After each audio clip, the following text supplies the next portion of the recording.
Nouvelle édition de la rédaction, merci d'être au rendez-vous. À la une de l'actualité, le mandat des membres du bureau du Parlement libanais renouvelé. La majorité des présidents des commissions parlementaires ont été reconduits à leur poste.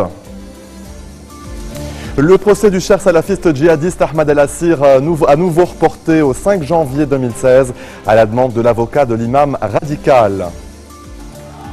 La situation au Proche-Orient, en Cisjordanie, 2 soldats israéliens ont été blessés cet après-midi par une voiture bélier, quelques heures après des affrontements violents à Hébron entre Palestiniens et soldats israéliens. Et c'est la première visite d'État d'un président chinois depuis 10 ans au Royaume-Uni. Xi Jinping entame ce mardi son voyage de 4 jours. Tout sera fait pour séduire cet hôte de marque dont les entreprises britanniques attendent beaucoup. Je vous le disais en titre, le mandat des membres du bureau du Parlement libanais a été renouvelé ce mardi après l'élection qui s'est tenue à la Chambre, place de l'Étoile dans le centre-ville de Beyrouth. Tous les présidents des commissions parlementaires ont été reconduits donc à leur poste, à quelques exceptions près. Le député Antoine Zahra a été élu à la tête de la commission de finances et du budget et le député Robert Fadel préside désormais la commission de l'économie. En marge du scrutin, le président du Parlement, Nabi Berri, a appelé les députés à davantage d'efforts en vue de la tenue d'une séance législative à l'ombre de la vacance à la présidence qui dure depuis le 25 mai 2014. Berri a par ailleurs fait savoir aux parlementaires que la Banque mondiale a menacé de retirer le Liban de sa liste pour les aides financières et ce pour plusieurs années. Je vous le disais en titre, le procès du cher salafiste Ahmad El-Assir à nouveau reporté au 5 janvier 2016 à la demande de l'avocat de l'imam radical. Le procès devait donc avoir lieu aujourd'hui. Des proches des militaires tués lors des affrontements avec le groupe djihadiste d'El-Assir ont dénoncé ce report. El-Assir a été arrêté le 15 août dernier à l'aéroport de Beyrouth alors qu'il tentait d'embarquer à bord d'un avion à destination du Nigeria via le Caire, en utilisant un faux passeport palestinien. Il est accusé d'avoir créé des cellules dormantes à Saïda, au sud Liban, et planifié l'assassinat de plusieurs personnalités religieuses, politiques et militaires. La situation en Syrie depuis le 30 septembre, début de l'intervention de Moscou dans le conflit syrien. Les frappes de l'aviation russe ont tué 370 personnes, 243 rebelles et 127 civils. Les explications de Philippine de Clermont-Tonnerre. 21e jour de frappe en Syrie. À Moscou, le ministre de la Défense fait le bilan des opérations de ces dernières 24 heures. Les avions russes ont visé une cinquantaine d'objectifs dans les provinces d'Alep, d'Idleb, de Latakia, mais aussi de Hama et de Damas. Ces dernières 24 heures, les raids aériens ont permis de détruire 2 centres de commandement des groupes criminels, 3 dépôts d'armes et de munitions, 2 bunkers souterrains et plusieurs positions d'artillerie. Les avions de l'aviation russe en République arabe syrienne ont continué de mener des frappes précises visant des infrastructures et des installations du groupe État islamique. Parmi les 5 provinces bombardées par Moscou hier, seule celle d'Alep comprend une présence significative du groupe État islamique. Ces derniers jours, au sud-ouest de la capitale régionale, 35 000 civils ont dû quitter leur foyer dans l'urgence. Cette fois-ci, ce ne sont pas les djihadistes que ces Syriens disent fuir, mais bien les bombardements de l'armée syrienne soutenus par l'aviation russe. Avec ces frappes, les troupes de Bachar el-Assad espèrent reprendre le contrôle de localités situées près de la route stratégique reliant Alep à Damas.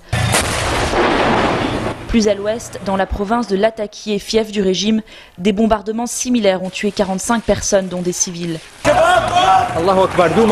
Selon l'ONU, 127 civils ont péri dans les raids menés par l'armée de l'air russe. L'organisation dénombre aussi 243 morts dans les rangs de la rébellion, dont 52 combattants du groupe État islamique. Cependant, après 3 semaines de soutien à l'armée de Bachar el-Assad, Moscou ne serait pas encore parvenu à inverser l'équilibre en la faveur du régime. L'entrée en jeu de la Russie aurait surtout permis de revigorer le moral des troupes syriennes, dont les effectifs ont fondu de moitié en 4 ans de conflit.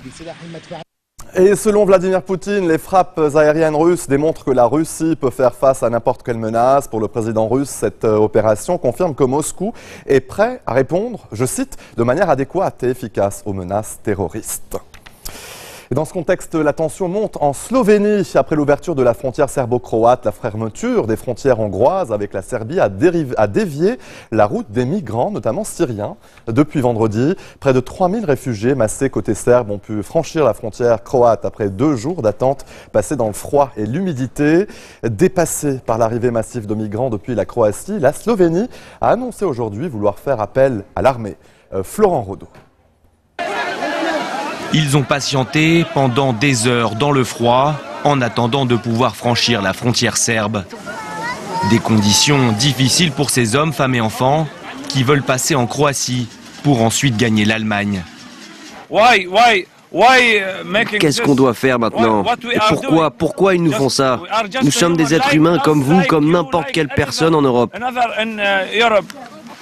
Si l'attente est si longue, c'est que les autorités croates n'autorisent qu'au compte-gouttes leur passage. Mais face à cet afflux massif et incessant, elles ont finalement décidé de les laisser passer. Après plusieurs heures de bus, ils arrivent au camp d'Opatovac en Croatie. Là, les migrants sont immédiatement pris en charge. Des couvertures, des boissons chaudes.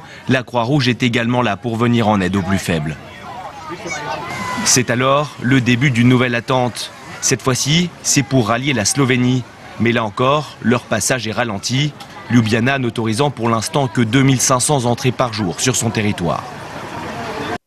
Et en Allemagne, plus de 20 000 partisans du mouvement islamophobe Pegida ont manifesté dans les rues de Dresde pour dénoncer la politique d'ouverture aux migrants d'Angela Merkel. Des contre-manifestants sont venus les affronter. Marc Pope nous en dit plus. Drapeaux allemands, slogans anti-immigration et anti-Angela Merkel.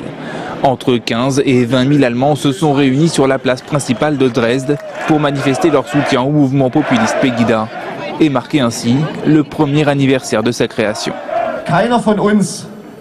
Aucun d'entre nous n'aurait espéré il y a 1 an que l'on serait si nombreux. Ce qui a commencé comme une manifestation contre les guerres religieuses sur le sol allemand est devenu, et je veux le souligner, un large mouvement citoyen. Il n'y en a eu aucun autre de cette ampleur en si peu de temps. D'abord surtout anti-euro, le mouvement populiste se focalise aujourd'hui sur la dénonciation des immigrés et de l'islam et se nourrit de la crise des migrants qui frappe l'Allemagne depuis plusieurs mois. J'habite à Berlin et quand je prends les transports en commun, le bus ou le métro, je ne vois plus que des étrangers. La meilleure chose que le gouvernement puisse faire, c'est démissionner et organiser de nouvelles élections. Pour contrer cette manifestation, près de 14 000 personnes se sont réunies pour défendre d'autres valeurs. Sur leurs pancartes, on peut lire « Bienvenue aux réfugiés » ou encore « Du cœur au lieu de la haine ». Je veux montrer une nouvelle fois que nous sommes contre la xénophobie, contre le harcèlement, contre la violence des hommes entre eux. J'aimerais que l'on puisse surmonter cette déchirure de la société. Ces rassemblements se sont tenus dans un climat particulièrement tendu. Toute la journée, les forces de l'ordre ont tenté d'éviter la confrontation entre les deux camps, faisant usage de gaz lacrymogène. Selon la police allemande, un partisan de Pegida a été gravement blessé. Allez, restez des nôtres au retour de la pause au Canada. Le gouvernement conservateur balayé par les libéraux de Justin Trudeau.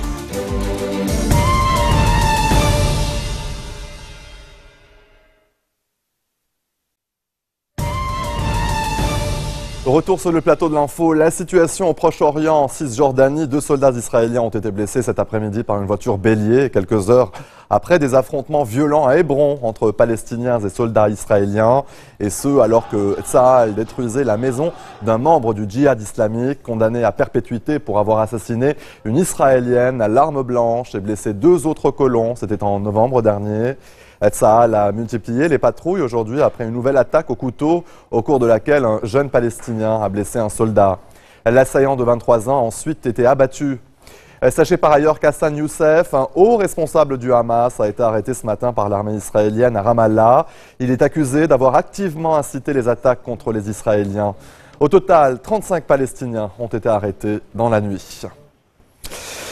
C'est la première visite d'État d'un président chinois depuis 10 ans au Royaume-Uni. Arrivé lundi à Londres avec son épouse, Xi Jinping entame ce mardi son voyage de 4 jours. Tout sera fait pour séduire cet hôte de marque dont les entreprises britanniques attendent beaucoup. Les investissements britanniques en Chine ont fait un bond de 88% l'année dernière. Pareil pour les investissements chinois, la Grande-Bretagne est la destination numéro 1 pour les entreprises chinoises. 2 secteurs sont en tête de liste, le nucléaire et les transports. Cette visite d'État du président Xi Jinping est aussi l'occasion pour le prince William de faire passer un message dans sa lutte contre le commerce de l'ivoire dont raffolent les Chinois. Au Canada, le gouvernement du Premier ministre conservateur sortant Stephen Harper a été balayé par les libéraux de Justin Trudeau qui remportent les législatives, et ce, au terme de 78 jours d'une campagne serrée, la plus longue de l'histoire canadienne. Léla Sali nous en dit plus. Son plus jeune fils dans les bras, entouré de son épouse et de ses enfants, Justin Trudeau est venu voter en famille. Une image d'homme accessible, jeune et dynamique, fidèle à celle qu'il renvoie depuis le début de la campagne. Le chef du Parti libéral a construit son programme sur un message de changement pour le Canada après une décennie de pouvoir conservateur, avec une promesse phare, réduire les impôts de la classe moyenne en augmentant ceux des plus riches. Justin Trudeau défend avec ferveur l'héritage de son père, Premier ministre il y a 30 ans, et à l'origine notamment de la loi sur le multiculturalisme en faveur de l'immigration. À l'international, il souhaite restaurer l'image d'un Canada pacifique et a promis d'œuvrer pour l'amélioration des relations avec les États-Unis. Son CV dénote dans la classe politique. Il a travaillé comme moniteur de ski, videur, barman, avant de devenir professeur de mathématiques, puis d'obtenir un diplôme en littérature. Entré en politique sur le tard, il est élu de justesse député en 2008 et prend la tête du Parti libéral 5 ans plus tard. Une carrière atypique qui lui a valu de nombreuses critiques de la part de ses opposants. Les conservateurs lui ont reproché de ne pas être prêt à endosser le rôle de Premier ministre. Après une campagne de plus de 70 jours, le programme est chargé pour Justin Trudeau. Prochaine étape, la formation de son équipe. Il a promis un gouvernement paritaire. Et on change totalement d'univers avec la fièvre Star Wars qui monte à nouveau d'1 degré à 2 mois de la sortie du nouvel opus de la saga intergalactique. Un nouvel extrait de la bande-annonce, une ruée sur les préventes de billets, mais aussi des bugs en série. Ludovic de Foucault.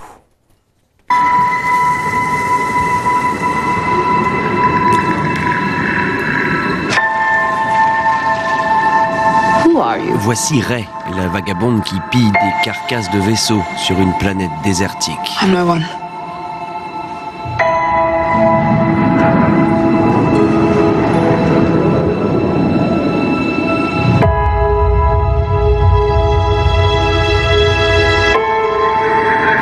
I was raised to do one thing. Celui-ci est Finn. But I've got nothing to fight for. Un Stormtrooper qui décide de combattre le côté obscur de la Force. Enfin, voici Kylo Ren à la tête du Premier Ordre, issu de l'Empire. On le voit s'adresser au reste de Dark Vador.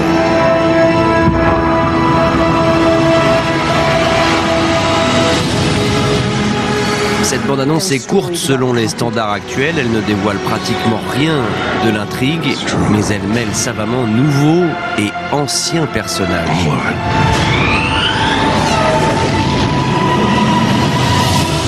On sait que le réveil de la Force démarre 30 ans après le retour du Jedi. On sait aussi que la musique de John Williams, réorchestrée pour l'occasion, n'a pas pris une ride.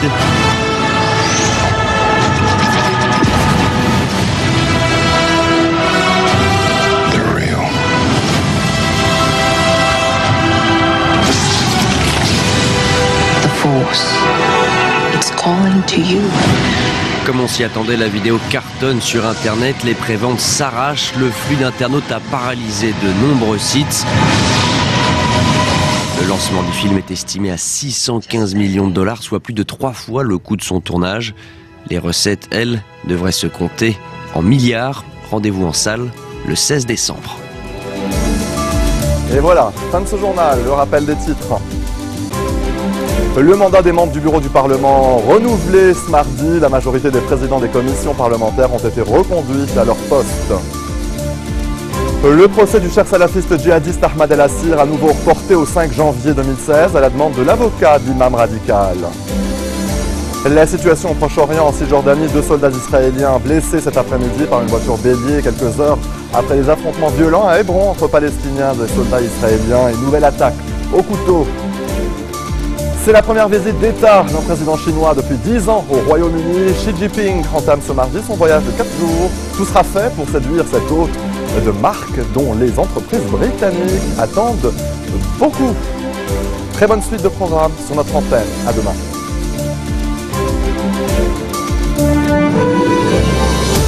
لا تشرب حالنا تغلط على الطار